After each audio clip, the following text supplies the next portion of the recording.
Well, it's a pleasure to be here. It's really an honor to be involved with the organization. It's rare that I get to speak on social issues because so many conservatives are shying away from social issues these days. I tend to believe that if we just talk about marginal tax rates, somehow, the right things will happen. It worked out beautifully in 2012 for all of us. I want to start with a woman named Layla Josephine. I don't know how many of you know of Layla Josephine, probably very few of you. She's a young woman from Glasgow, Spain, from Scotland, rather. You've probably never heard of her. She calls herself a feminist poet. Her latest entry into the literary canon is making some pretty serious waves.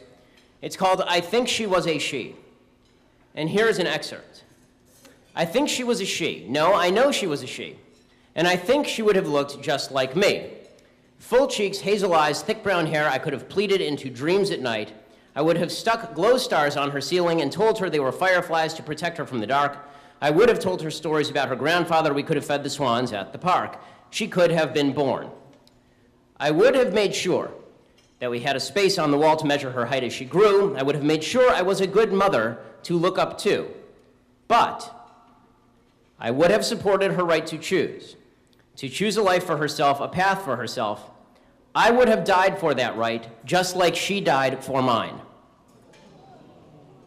I'm sorry, but you came at the wrong time. I am not ashamed, I am not ashamed, I am not ashamed. I am a woman now, I will not be tamed. The Huffington Post called this particular poem, quote, unapologetic. She ardently declares her power over her body, as she reminds us that a woman exercising her right to choose is not uncommon and should never be shamefully brushed under the rug. So Layla Josephine, you see, is a hero for murdering the beautiful child growing in her womb. We know that she's a hero because here in America, we don't just tolerate abortion, we celebrate abortion. It was bad enough when our president was telling us that abortion should be safe, legal, and rare, a formulation that makes even less sense than the notion that you should be allowed to sexually harass anything that moves so long as you back abortion itself. But now, abortion is openly celebrated. It's celebrated by our current president, who released this statement just last year on the 41st anniversary of the moral and legal abomination that is Roe versus Wade. This is what he said, quote, today, as we reflect on the 41st anniversary of the Supreme Court decision in Roe versus Wade, we recommit ourselves to the decision's guiding principle that every woman should be able to make her own choices about her body and her health. This is a country where everyone deserves the same freedom and opportunities to fulfill their dreams. Well, unless they're unborn. Then stick a scissors into their neck and twist it, or dismember them inside the woman's body and suck them into a sink. Because dreams, you see, are restricted to those of us with voices. Here's the reality. America is standing on the wrong side of a great moral divide. No righteous God will tolerate a people or nation or government that stands on the side of this evil. So tonight,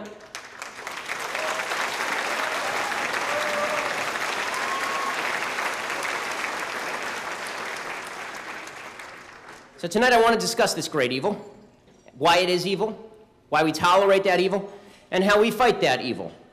Because in a country that murders almost 4,000 babies a day, in a country where more black babies were aborted in New York City last year than were born, in a country where some 55 million lives have been snuffed out since 1973 through personal acts of evil, in a country that watches all of this and declares it not just acceptable, but morally virtuous and praiseworthy, we certainly need to return to first principles just a little bit. So here's why abortion is evil in a nutshell. It's an affront to God, it's an affront to man, it's an affront to country. Abortion is an affront to God. Okay, Genesis 1:27, God created man in his own image. In the image of God, he created them male and female. He created them. Now, pre-biblical texts, if you look at them, actually talk about the image of God. They talk about the idea that people were made in the image of God, but the image of God was reserved specifically for royalty. If you look at pre-Hebraic texts, if you look pre-biblical texts, the Bible changed that. And so now everyone had that divine spark of life, that divine touch, that yearning that we all feel in the soul for something higher, and that is born in us with the union of man and woman. In Judaism, we're very fond of saying that there are three partners at creation. There's man, there's woman, and there's God. And God is involved at the moment of conception. By the way, it's also worth noting that in the ancient world, when they used to talk about the image of God, they actually used to put up idols. This is what idolatry was. There was an image of God, and this was supposed to be a reminder that God was on the earth. So when the Bible says that man is made in the image of God, it's actually a twist on that language. The idea is that man is proof of God. That's how valuable man is in the cosmic scheme of things, according to the Bible. The Zohar is a mystical Jewish text, and it says, a person who kills the fetus in his wife's womb desecrates that which was built by the Holy One and his craftsmanship. Certainly that is true. Now in Deuteronomy 30:19, it says, this day I call the heavens and the earth as witnesses against you, that I have set before you life and death, blessings and curses. Now choose life so that you and your children may live. I'm sure everybody in this room is getting sick of hearing that we're not pro-choice. We're not pro-choice, right? We are pro-choice. We're pro the Deuteronomic choice, the choice between life and death. That is the choice. We are the ones who have to make that choice. By the way, we're more pro-choice than the people who proclaim that they believe in choice, because they believe that biology and circumstance dictate that they murder their own offspring in the name of some personal good in what is, in fact, the ultimate act of pagan evil. We do choose. We choose good, and we choose life. How about the community's tolerance for such acts? It's very rare in the Bible that God actually speaks about the community tolerance for a particular act. Most of the Bible is directed at individuals and how individuals act. Thou shalt not do X, thou shalt not do Y. There is one area in which the Bible explicitly talks about a community that refuses to do anything about malfeasance. In Leviticus 20, it talks about what happens if somebody decides to sacrifice children to Molech, right, the god Molech. And it says, if members of the community close their eyes when that man sacrifices one of his children to Molech, if they fail to put him to death, I myself will set my face against him and his family and will cut them off from their people, together with all who follow him in prostituting themselves to Molech. Now put aside the prescribed biblical penalty for child sacrifice for a moment here. And put aside the fact that in today's civilized world, if you murder a baby 1 minute after it emerges from the vagina, the world will call for the death penalty. If you do it 1 minute beforehand, then you are proclaimed a feminist hero. Look at Kermit Gosnell, who experienced exactly this. Notice the focus on the community in this particular passage. As far as I'm aware, there's no other sin in the entire Bible in which God talks about the community's failure to react in just this way. But God understands that the tendency is to ignore what your neighbor does, especially when they claim that it is part of a broader right to privacy. The Bible specifically recognizes that it's very easy to slough off and just say, okay, well, it's not my business. Well, it is our business. Because when evil is done to any one of us, it is evil done to all of us. Finally, in terms of this being an abomination to God, the reality is this: to uphold the perverse as holy is to spit in the face of God.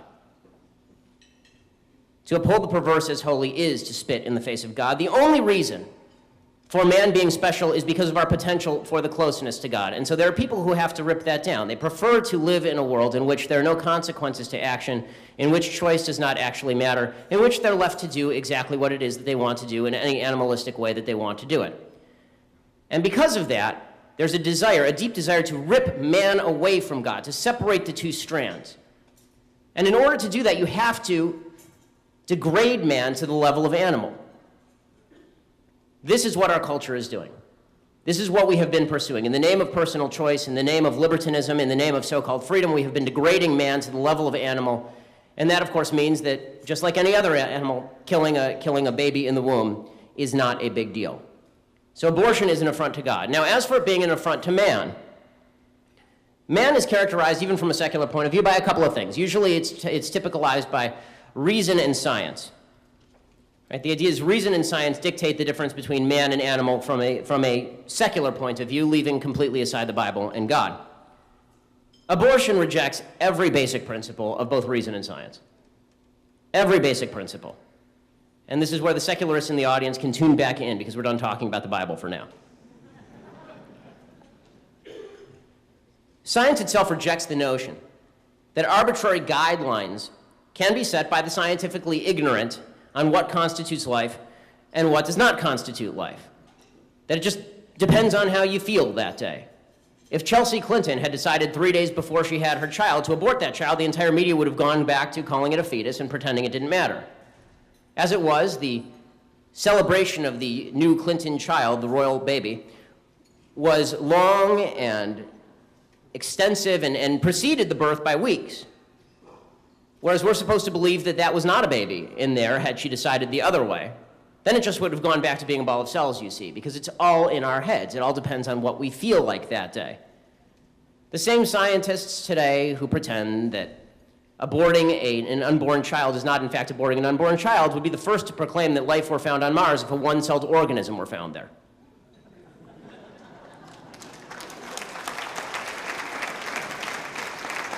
Now, for folks in this room, it's superfluous to even talk about the science. The science is very clear. There's a reason why so many women who, and you heard the statistics earlier, why so many women reject abortion, reject killing their babies after they've actually seen a picture of their babies, and they realize all the lies. This is why Planned Parenthood opposes 4D and 3D ultrasounds.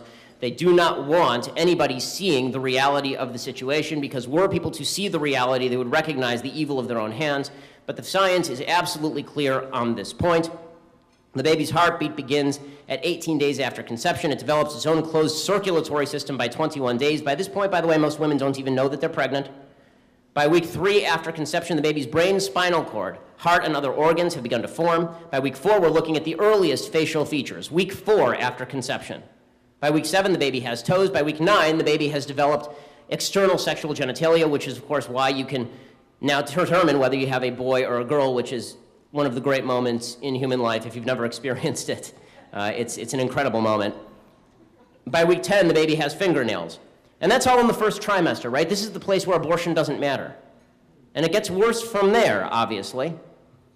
It's worth noting, a certain high-level politician in this country voted against the Born Alive Infant Protection Act, which did not protect children in the first trimester or the second trimester or the third trimester. In fact, it didn't protect children at all. If there was a botched abortion and the kid was born, well, no big deal. In the process, this particular politician called the baby, quote, a fetus outside of the womb. Actual phrase, direct quote, a fetus outside of the womb. I currently am a fetus outside of the womb.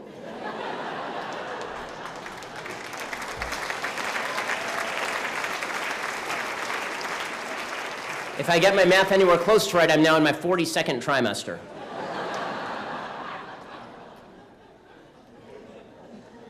By the way, reason, of course, rejects all of this, not just science. Viability has been pushed as a standard by a lot of folks. If it's not viable, then it's not life. Well, guess what? That describes virtually everybody who's ever been on any form of life support.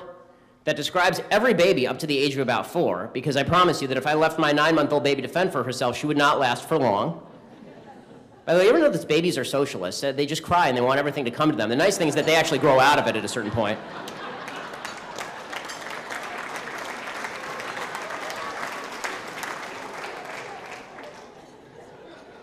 Peter Singer, for those of you who don't know who Peter Singer is, he is a so-called ethicist at Princeton University. You'll see why I call him a so-called ethicist in just a moment. He acknowledges the problem for advocates of abortion in all of this.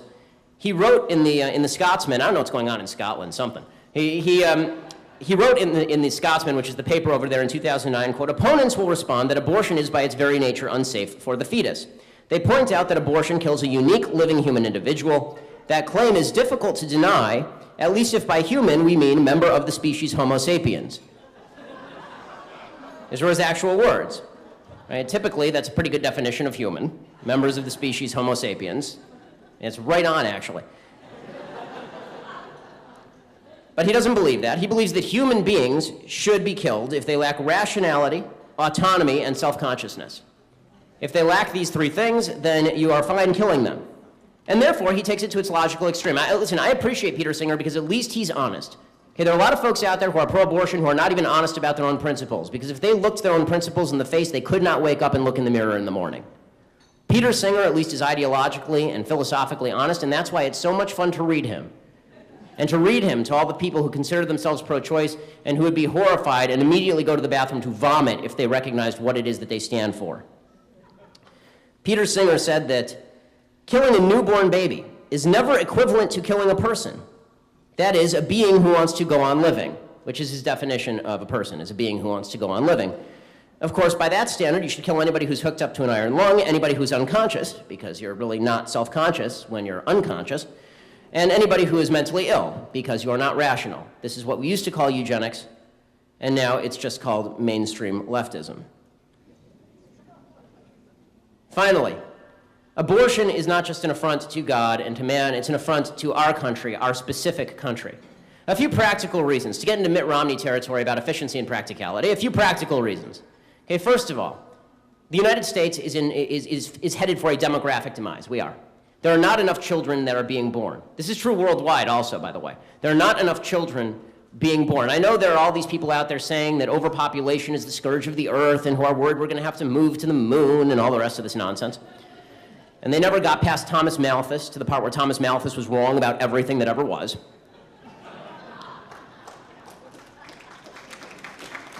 But here's the reality. Women have to average 2.1 children, or we, the United States, fall into population decline. That's true of every country, right? You have to have at least replacement rates in terms of your kids, or you fall into demographic decline. Jonathan Last, who writes for the Weekly Standard, he has a book called What to Expect When No One's Expecting. And as he notes in that book, he says all first world countries are already below the 2.1 person line. In other words, virtually every country is now incurring debts that will now be paid off by people who will never be born because we are busy aborting them. It's also worth noting, by the way, that our world happens to be better because of human capital, because of people who could have been aborted, obviously. Right? Brilliant people create new things and better things. If we aborted kids who grew up in abusive households and then developed physical disabilities later in life, we would have killed Beethoven. If we got rid of kids who were unwanted when they were born and ended up being adopted, we'd have killed Steve Jobs. If we aborted children of broken homes growing up in relative poverty to women who had better things to do than raise those kids, President Obama would not be alive today.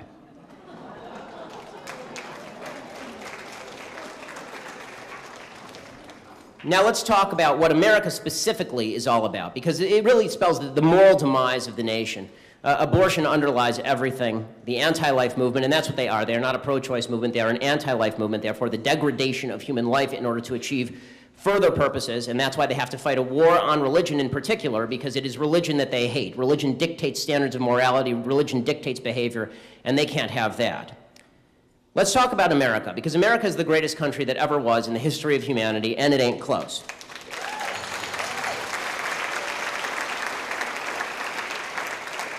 And obviously, what made America so wonderful is exactly what it says in the Declaration of Independence. Our God-given, inalienable rights to life, liberty, and the pursuit of happiness.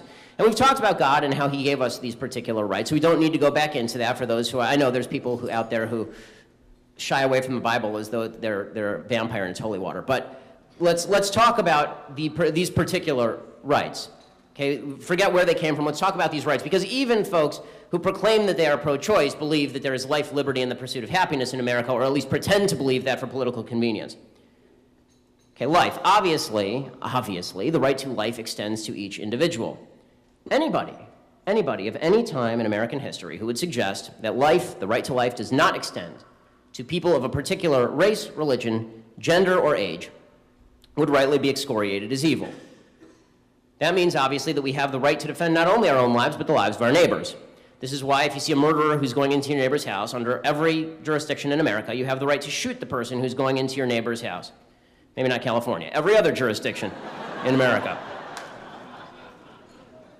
When it comes to protection of life, there is no mind your own business. This is why government was instituted in the first place. This is why when people say, well, don't you want a small government? You're a conservative. Don't you want a small government? The only reason that government was instituted in the first place was to protect human life.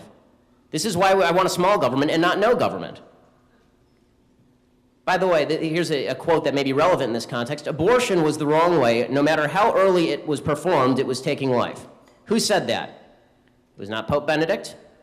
It was Margaret Sanger, the founder of Planned Parenthood. That's right, Margaret Sanger was anti-abortion, believe it or not. Liberty. Obviously, you don't have the liberty, you do not have reproductive rights to kill those around you. If you did, O.J. Simpson would have been exercising his liberty to the fullest extent, all the way up to the hilt, so to speak.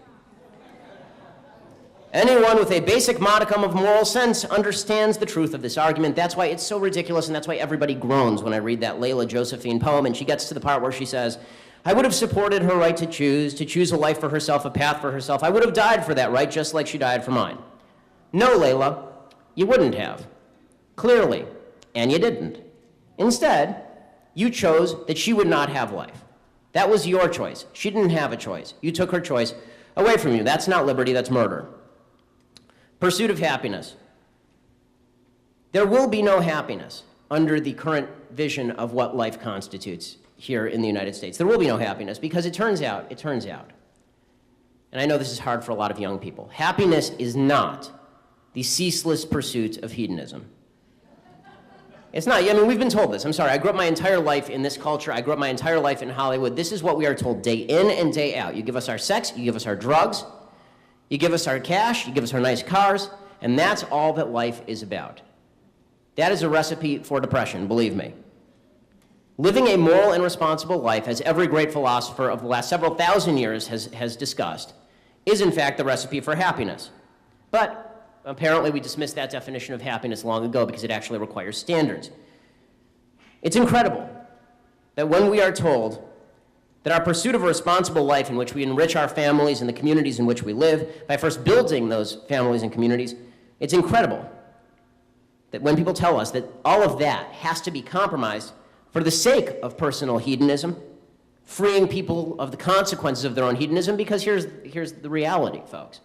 Those of us who make good choices are now living in a situation in which we subsidize those who are making bad choices and immoral choices. And so we become responsible, tacitly and openly, for the bad choices of other people who are fully capable of making their own decisions. But we can't defend those who are not capable of making their own decisions. That's not happiness, that's moral corruption. We're seeing it played out today, right now in the state. California, in case you missed the news, California is now mandating under its version of Obamacare that churches will have to provide insurance coverage for abortion. Churches. The state of California is now, it was always going to go this far, by the way. People who didn't see this as a war between religion and folks who want to destroy religion were missing the boat and were not watching closely enough. So the only people that the Alliance for Defending the Alliance for Defending Liberty has filed a lawsuit against the state of California. And they've actually filed a complaint with President Obama's Department of Health and Human Services. So we will see how that goes. So here's the question. Why does America ignore all of this? Because the truth is obvious to anybody who thinks about it for more than 1 second. The truth is obvious to anybody who's ever seen a picture of a baby in the womb. The truth is obvious to anybody who's ever held a child if they can sit still long enough to silence the noise around them and listen to the small, still voice. Why do we ignore all of this? We ignore all of this because of the "you ruined my day" syndrome. This is the syndrome that's killing America. It's not a disease, it's not Ebola, it's not taxes. What's killing America is the "you ruined my day" syndrome. I first experienced the "you ruined my day" syndrome when I was at the DNC in 2012. I was there covering it. And I was walking down the street. It was a very disturbing event, by the way. And for a large variety of reasons, including the fact that abortion wasn't just something that was tolerated, it was something that people were literally cheering for. I mean, there was a room that was, and it was a stadium. It was a stadium that held 10 to 15,000 people at the very least, and they were cheering wildly for people talking about the sanctity of abortion. I was walking around on the streets of Charlotte, and of course all the streets were covered with odes and homages to various political members of the Democratic Party, and there were a bunch of people who were walking around with buttons, right? Buttons like this. Except the buttons that they were wearing, they were men, and there were buttons that said, "I like pro-choice girls. I wonder why."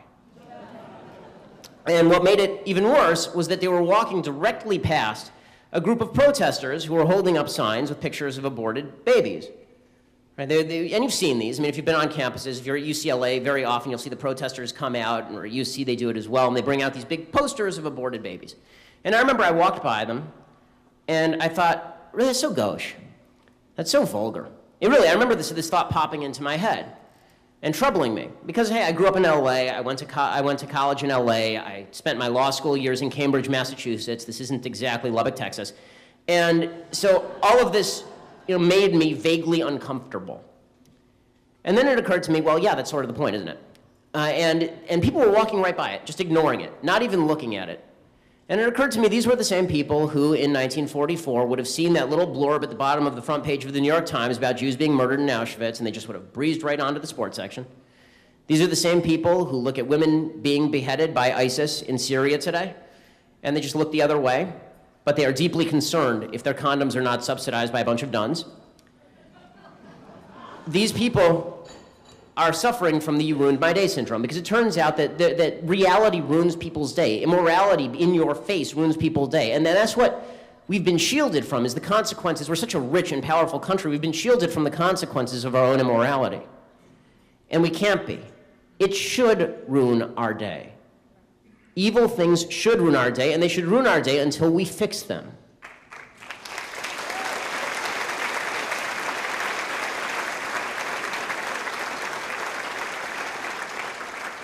And in order to promote, by the way, this "you ruined my day" syndrome, they employ all sorts of euphemisms, and you've heard all of them. We've talked about some of them: choice and reproductive rights.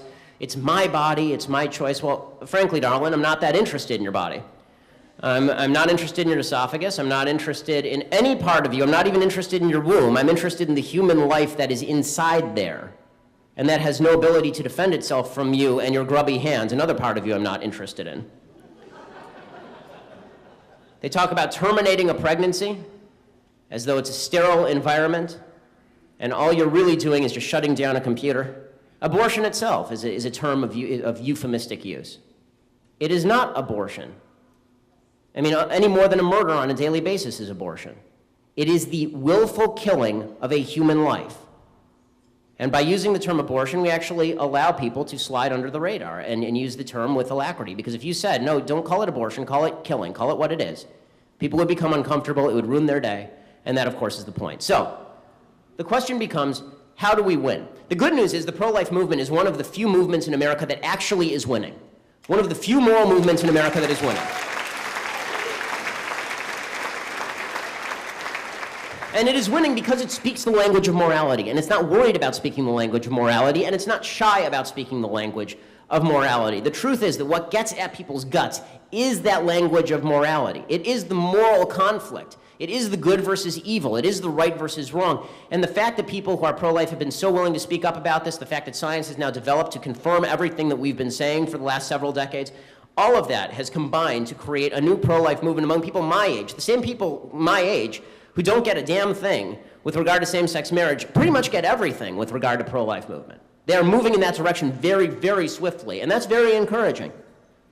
But in order to make sure that that sticks, we have to make sure that it is undergirded not just by an emotional sympathy for helpless creatures in the same way that you would feel bad for a squirrel that just got run over by a car. It actually has to be undergirded by a deep and abiding religious faith. Religious faith is necessary because it is religious faith that makes man holy. It is religious faith that makes man worthwhile. It is religious faith that makes life worth living and worth preserving. So we all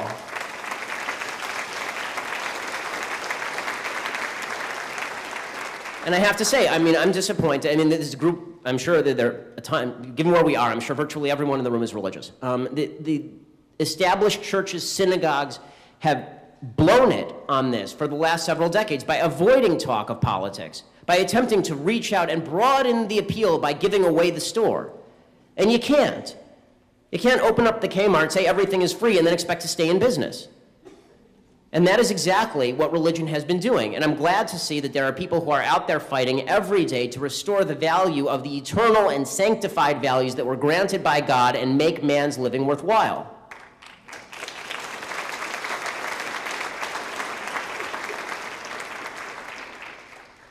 The other way that we're going to win is by, obviously, not all of us have time to fight the pro-life battle on a daily basis, and that's why this group exists. That's why the Right to Life League exists.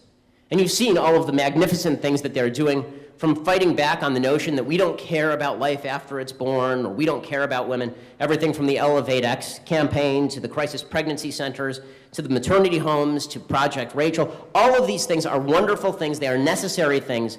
And the good news is there are people who are fighting that battle every day, and yes, they have to eat, and yes, they have to get paid, and yes, they actually have to have money to do all of these things. We all in the pro-life community, because we're religious people, we like to think that it never takes money to do anything. If we just go out there with a good heart, then magically things will happen. Well, unfortunately, I think I can still say this as a Jew. You know, not everybody is endowed with the power to switch loaves and fishes back and forth.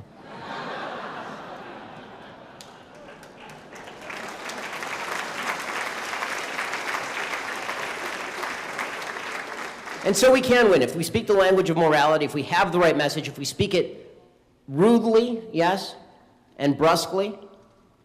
There are sides for all of this. There are people who are going to provide sympathy. There are people like me who are going to be rude. We all have a role in this. But here is the fundamental bottom line. The argument that's now being held on abortion is precisely the argument that was being held on slavery 160 years ago in this country. I don't mean that it's analogous. I mean it is an identity. It is the identical argument. The argument about slavery is that certain people were not people. Right? Certain people were not people. And the legal positions that were taken, there were 3 legal positions that were taken.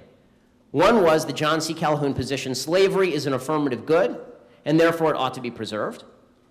One was the Stephen Douglas position, which was federal government should stay out, government in general should stay out, do what you want, the kind of libertarian position. And one was the abolitionist position. When the abolitionists started, they were considered kooks by everyone. By everyone. I mean, look back at the history. William Lloyd Garrison and company were considered nut jobs when they started with the abolitionist movement in the 1840s. Within 20 years, there was a grand civil war in this country to establish the principle that people did not arbitrarily get to decide what the lives of others were worth. That is the same battle that we're going to have to fight now, and we have to fight ourselves in that battle too. We have to fight our temptation to apathy. We have to fight our temptation to believe that it's just somebody else's business. And Jefferson said about slavery, and he was a slave owner, so he should have known. He said about slavery, "Can the liberties of a nation be thought secure when we have removed their only firm basis, a conviction in the minds of the people that these liberties are the gift of God, that they are not to be violated, but with his wrath? Indeed, I tremble for my country when I reflect that God is just and that his justice cannot sleep forever." He wrote that 6 decades before the Civil War. God will not sleep forever, and so we must not sleep. We will not sleep until we see justice done. We will choose life so that we and our children may live. Thanks so much.